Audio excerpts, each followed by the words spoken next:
Hey everybody, welcome back to our clinical reasoning series. Today we're going to finish up the second half of our second episode where we talk about how we think, learn, and apply knowledge.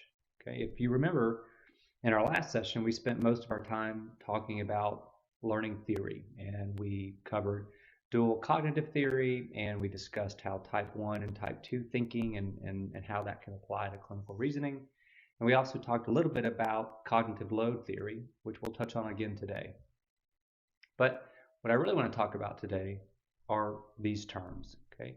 So before we really get down into the practical stuff, which is my favorite part of this series, where you can actually learn ways to improve your clinical reasoning, we have a few more terms that I think are really important to cover because we're going to keep referring back to them. And there's also some tools that you need to know about that we all subconsciously use that allows us to think more efficiently. Now, these tools are generally very beneficial, but they're not fail-proof. So knowing about them, knowing where the fail points occur, and knowing how to combat those points can really increase your diagnostic ability, okay, and really allow you to hone your clinical reasoning. So I'm going to introduce you to these tools during this session, and then we'll talk about the other parts in subsequent videos, okay?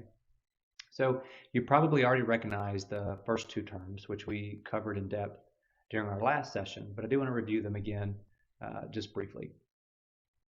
So let's start with heuristics. So heuristics are mental shortcuts or rules of thumb that are used subconsciously, again, so type 1 thinking, in approaching a situation or a problem.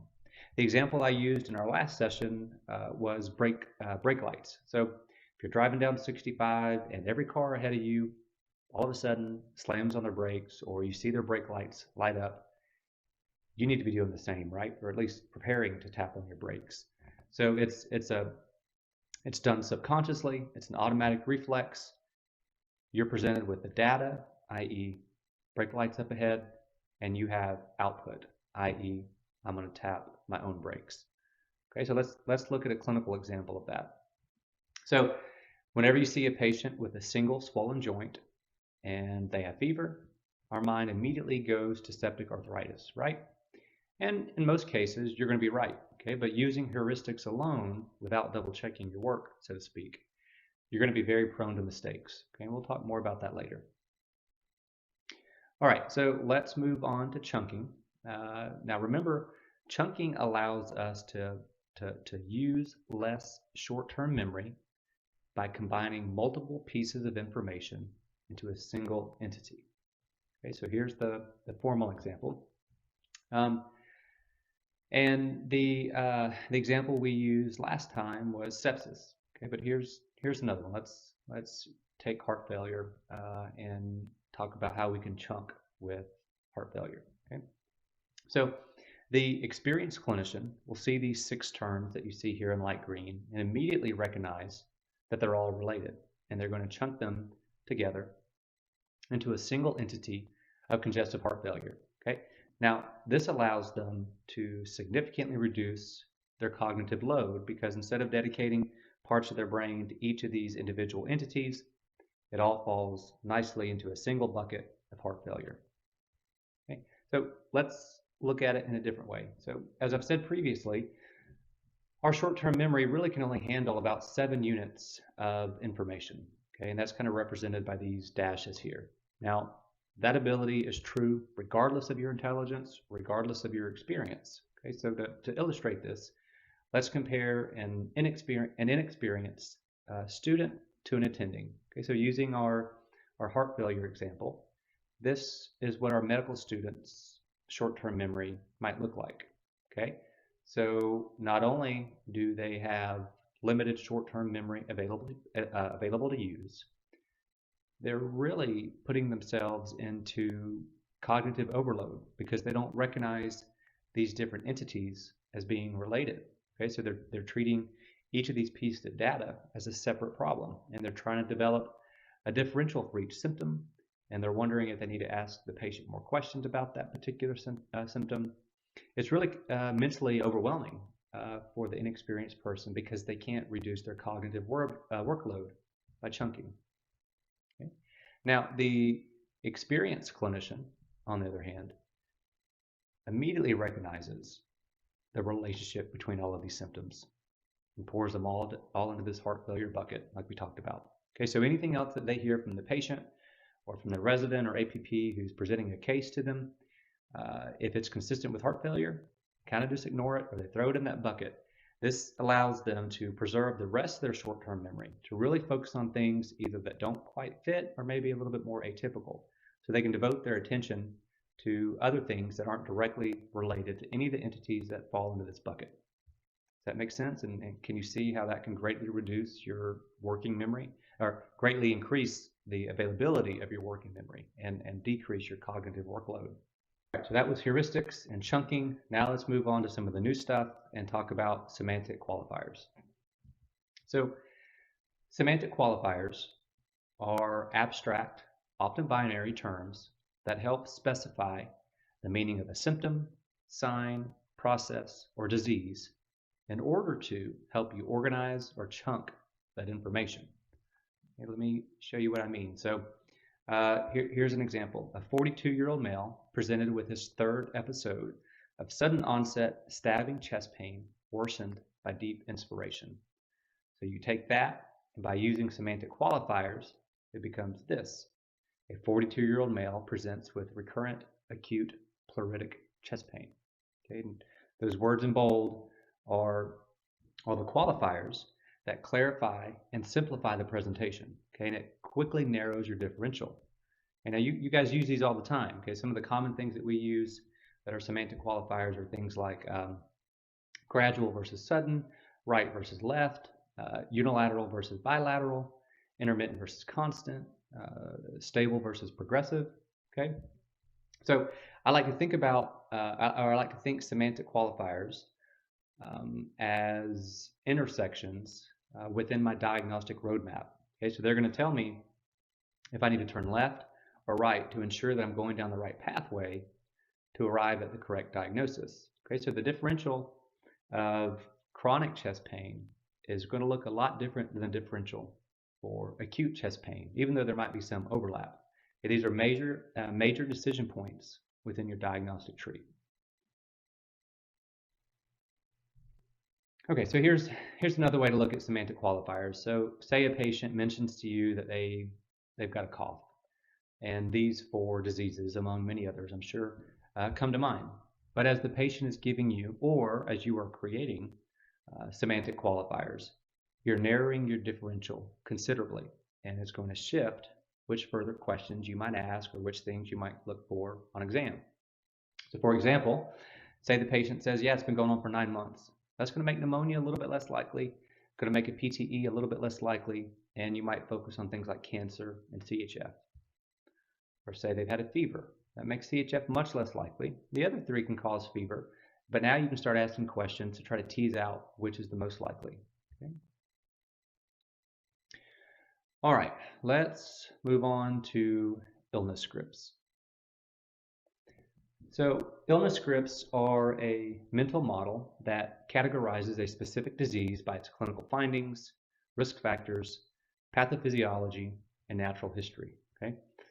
It's really important to note that illness scripts are going to vary from clinician to clinician based on their knowledge, their experience, or how the same disease may have presented in other patients that they've taken care of previously.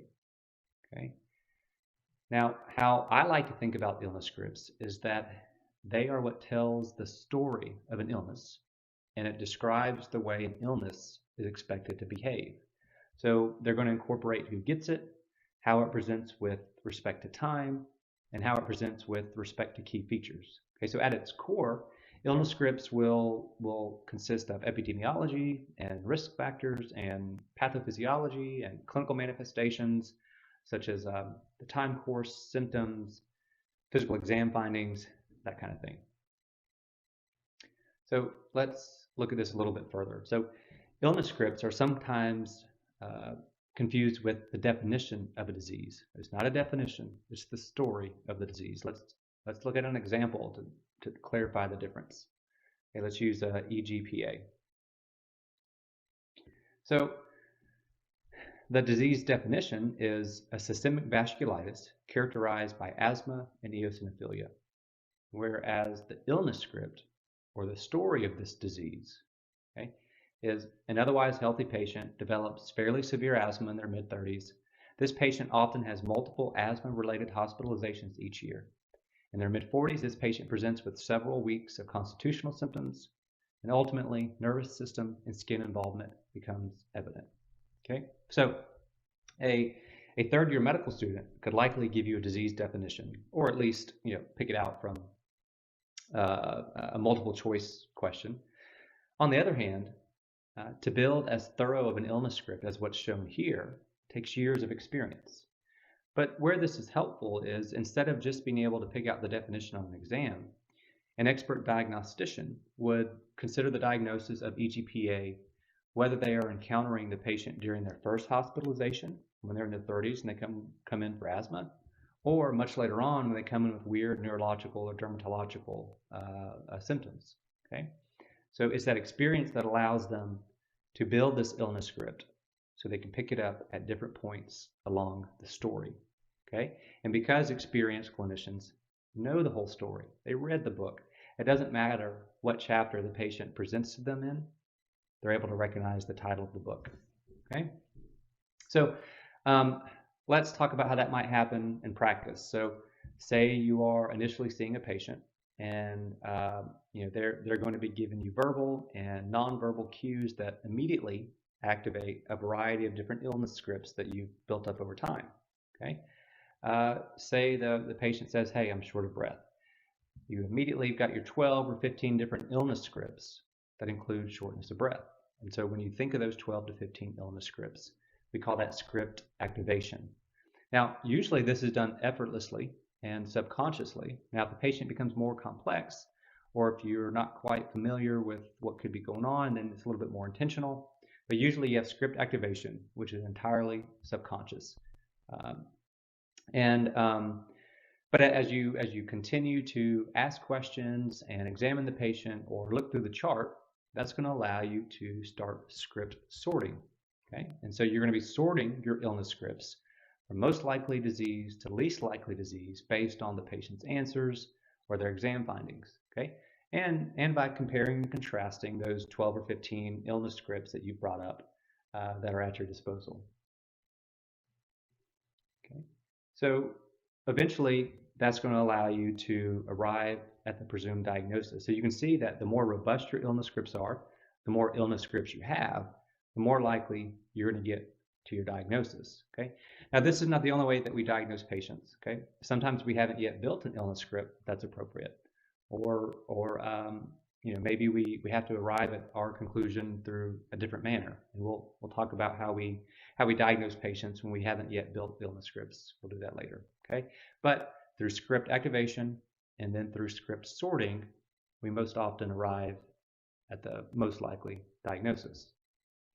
So as I've mentioned, illness scripts will vary from clinician to clinician, and it's with increasing experience that the provider can further elaborate their illness scripts and create more depth within each one.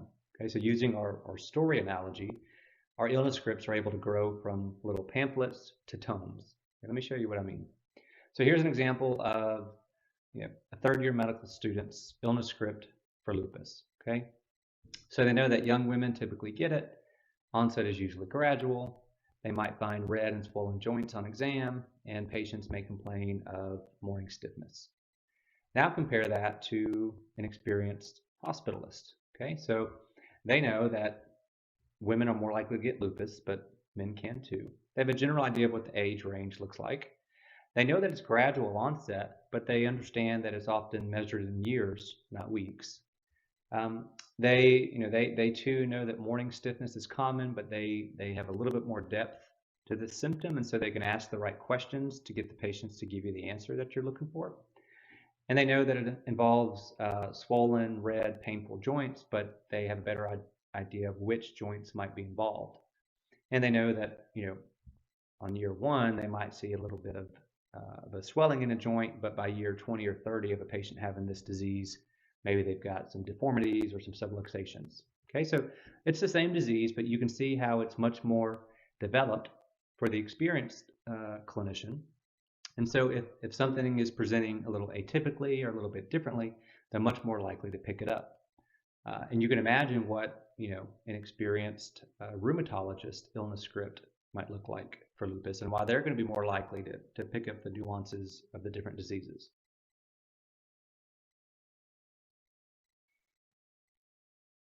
Okay, so we'll summarize it this way: with increasing experience, clinicians can further elaborate their illness scripts, which allows them to include alternative presentations and atypical features. Okay, that's why we want to grow our illness scripts both in number as well as in depth of each one. And we'll talk about ways we can do that too. Okay, so that was illness scripts, really important concept, and it's actually something concrete that we can work on improving to allow us to be a better diagnostician. Okay, so let's move on to problem representation. So problem representation is the synthesis of the key aspects of a clinical presentation as determined by the clinician. That includes the important discriminatory factors of the history, exam, and lab and imaging findings. Okay, so the analogy that I like to use to explain what this actually is that if a patient of your codes and the critical care attending shows up at the bedside and says, "Hey, what's going on with this guy?" The answer you give them is essentially the problem representation. Okay, so it's a succinct summary statement, but it's a little bit different than like a one-liner or an assessment plan or an assessment in a assessment plan. Problem representations should only contain the aspects that are most germane to either diagnosing or managing an acute illness. Okay, you got to make sure that you're including all the defining or discriminating features and make really heavy use of semantic qualifiers that we've discussed. Okay, and the temporal pattern is especially important. So a well-structured problem representation should enable the listener or the reader to fully understand the problem and independently arrive at their own accurate differential diagnoses. Okay, so again, think of that med-attending. If you give them the right problem representation when they show up, they immediately, one, have an idea of what's going on, and two, can start thinking about how we need to manage this. Whereas if you don't give them all the right information, it's going to be a lot more clunky, or it may take them more time to arrive at their conclusion. Okay, so developing problem representations can sometimes be really challenging for younger clinicians, but developing these can really be a great way to ensure that you have a handle on the big picture of a patient. Okay, so of course everybody watching here could tell me how to treat heart failure if they're told a patient has heart failure, but do they really understand what's going on with the patient clinically at that particular moment? Okay, so developing and working on problem representation develops this skill. Okay, so when I'm working with trainees, I insist that my students and residents are doing this for every patient every day. And that's the other thing that's really key. Don't forget that problem representations can and should evolve throughout the hospitalization. Okay. All right. Let's stop here. And for the next session, like I said, we're going to move on to some of the more practical stuff. I really just needed to kind of cover all the terms since we'll be referring to these later on. I appreciate you guys watching some of the more dry videos, but I think it's really going to start to come together over the next couple of videos, and we'll learn ways that we can really fine-tune our skill set to become better at diagnosing our patients' problems. All right, thanks.